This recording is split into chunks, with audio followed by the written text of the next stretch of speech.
मनसबदारी व्यवस्था क्या थी?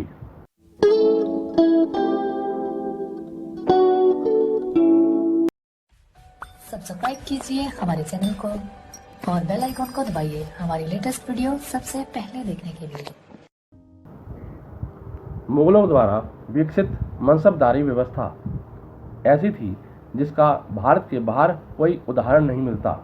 मनसबदारी व्यवस्था की उत्पत्ति संभवतः विश्व विख्यात मंगोल विजेता और आक्रमणकारी चंगेज खान के काल में हुई थी, जिसने अपनी सेना को दशमलव के आधार पर संगठित किया था।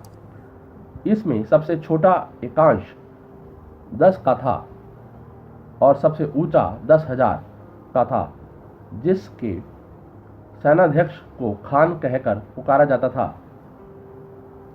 मंगोल की इस सैन्य व्यवस्था ने कुछ सीमा तक दिल्ली सल्तनत की सैन्य व्यवस्था को प्रभावित किया, क्योंकि इस काल में हम 100 और 1000 के सेना अध्यक्षों, सदी और हजारा के बारे में सुनते हैं, लेकिन बाबर और हुमायूं के काल में मनसबदारी प्रथा थी या नहीं, इस बारे में इतिहासकार अभी कुछ भी ज्ञात नहीं कर सके हैं।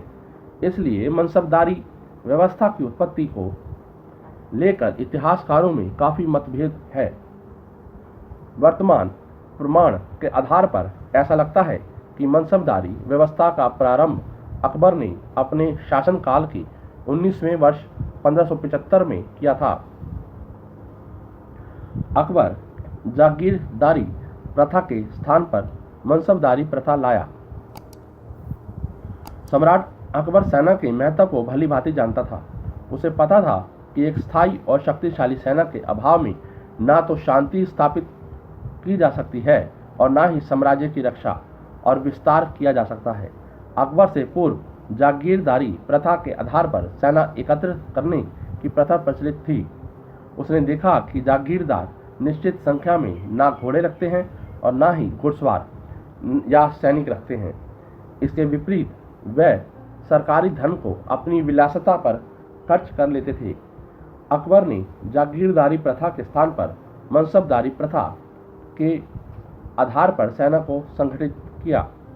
मनसबदारी सेना को संगठित करने की ऐसी व्यवस्था थी जिसमें प्रत्येक मनसबदार अपनी अपनी श्रेणी और पद के अनुसार घोड़सवार सैनिक रखता था। इस व्यवस्था में मनसबदार सम्राट के प्रति माह नगद वेतन प्राप्त करता था। मनसब शब्द का अर्थ, मनसब फारसी भाषा का शब्द है। इस शब्द का अर्थ है पद, दर्जा या ओहदा। जिस व्यक्ति को सम्राट मनसब देता था उस व्यक्ति को मनसबदार कहा जाता था। अकबर ने अपने प्रत्येक सैनिक और असैनिक अधिकारी को कोई न कोई मनसब पद अवश्य दिया।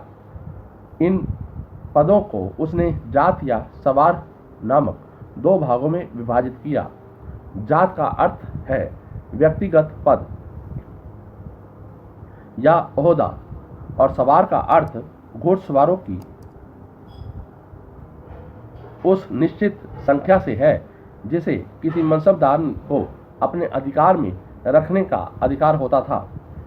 इस तरह मनसब शब्द केवल सैनिक व्यवस्था का ही शब्द नहीं, अपितु इसका अर्थ है वह पद जिस पर सैनिक और गैर सैनिक अधिकारी को नियुक्त किया जाता या रखा जाता था। दूसरे शब्दों में मनसब पद प्रतिष्ठा अथवा अधिकार प्राप्त करने की स्थिति थी। इससे व्यक्ति का पद, स्थान और वेतन निर्धारित होता था।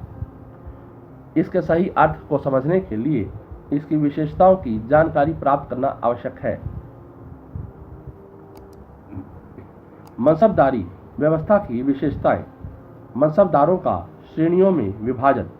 अकबर ने जात और सवार मनसबदारों को 3 श्रेणियों में विभाजित किया था।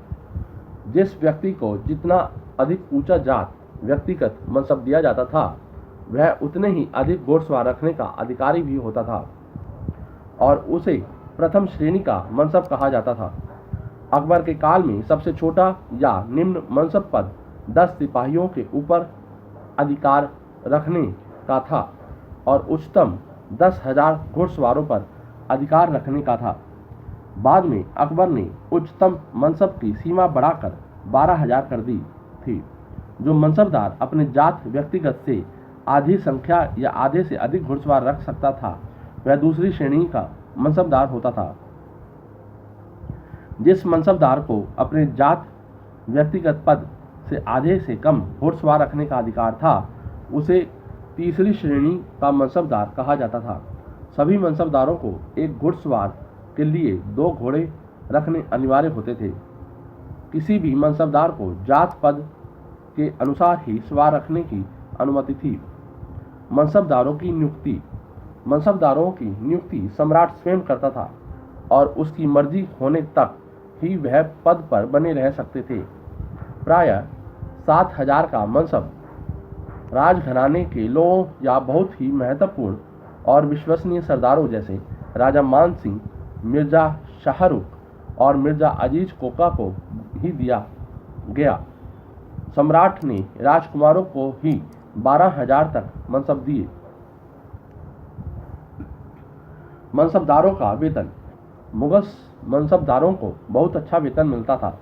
उन्हें प्रायः नगद में वेतन दिया जाता था, परंतु कभी कभी जागीर का राजस्व भी वेतन के स्थान पर दे दिया जाता था। उन्हें अपनी व्यक्तिगत आय और वेतन से ही अपने स्वयं के अधीन घोड़सवारों और घोड़ों का खर्च चलाना होता था। इतना होने पर भी अकबर के काल में मनसबदार बहुत सुखी और ठाठ बाट का जीवन गुजारते थे, क्योंकि उस समय उनको आयकर नहीं देना होता था और रुपये की क्रय शक्ति आज की तुलना में बहुत अधिक थी। प्रथम श्रेणी के पंच हजारी मनसबदार को 30,000 रुपये प्रति माह मिलते थे। द्वितीय श्रेणी के पंच हजारी को 29,000 प्रति मास और तृतीय श्रेणी के पंच हजारी को 28,000 प्रति माह वेतन मिलता था। इसके अतिरिक्त मनसबदार को प्रत्येक सवार के लिए 2 रुपये प्रति मास के हिसाब से अतिरिक्त वेतन मिलता था। मनसबदारों के कार्य। मनसबदार सैनिक अभियानों में भेजे जा सकते थे। उन्हें विद्रोह रोकने, नए प्रदेश जीतने आदि के साथ साथ अपने पद से संबंधी और समय समय पर सौंपे गए गैर सैनिक और प्रशासनिक कार्य भी करने पड़ते थे। मनसबदारों पर पाबंदी। अकबर ने मनसबदारों को अपनी मनमानी करने से रोकने के लिए इस बात का विशेष ध्यान रखा था कि वह केवल अनुभवी और कुशल सवारों को ही भर्ती करें। उसके अधीन प्रत्येक सवार का हुलिया, खाता रखना, नोट करने की और घोड़े को दागने की प्रथा भी शुरू की गई। समय समय पर बादशाह स्वयं उसकी सेना का निरीक्षण करता था। वह खुद किसी समिति को उनकी सेना निरीक्षण हेतु नियुक्त भी कर सकता था। मनसबदारों को प्रत्येक घुड़सवार के पीछे अरबी या इराकी नस्ल के 2 घोड़े रखने होते थे। हर माह अपने यदि नगद हो तो वेतन लेने के लिए स्वयं सम्राट के पास आना होता था। मृत्यु हो जाने पर उसकी संचित पूंजी जब्त कर ली जाती थी। इन पाबंदियों ने मुगलों की सैनिक शक्ति को बहुत सुदृढ़ कर दिया। मिश्रित सवार। अकबर ने इस बात की व्यवस्था की कि मनसबदारों के सवारों में मिश्रित अर्थात सभी जातियों, मुगल, पठान, राजपूत आदि के सैनिक और घुड़सवार हों। प्रारंभ में मुगल और राजपूत मनसबदारों को इस बात की छूट थी कि वह अपनी अपनी जाति के ही सवार रखें, लेकिन धीरे धीरे उसने भी मिश्रित सवारों की पद्धति को अपनाया। इस तरह अकबर ने सेना में जाति और विशिष्टता की भावना को निर्बल करने का प्रयास किया ताकि तुर्कों का वर्चस्व बना रहे। अनेक तरह के सैनिक कार्य करने वालों की भर्ती। मुगल सेना में घुड़सवारों के अतिरिक्त तीरंदाज, बंदूकची, खंदक खोदने वाले भी भर्ती किए जाते थे। इनके वेतन अलग अलग होते थे।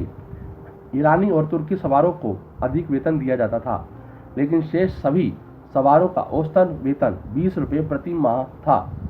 पैदल सैनिक का वेतन बहुत कम होता था, उसे केवल 3 रुपये प्रति माह वेतन मिलता था।